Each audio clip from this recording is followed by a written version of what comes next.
So, how do you convert bushels to liters? Bushels is an old, archaic way of measuring volume.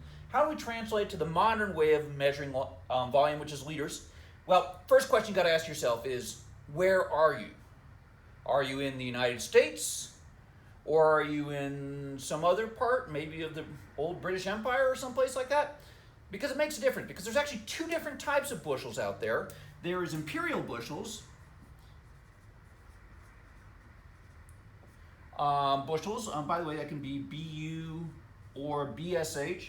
So the imperial bushel is equal to 36.36 liters.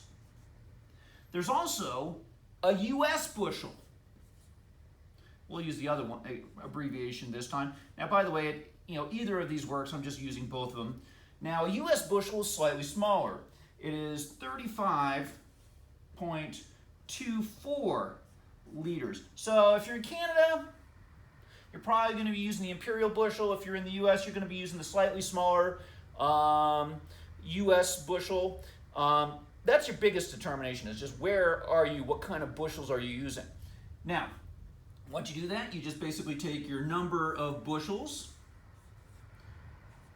and you multiply by, well, let's just use the British one this time, 36.36, and that's going to give you the number of liters. Remember, a liter is a small thing, a bushel is a really big thing. It's like a big old basket.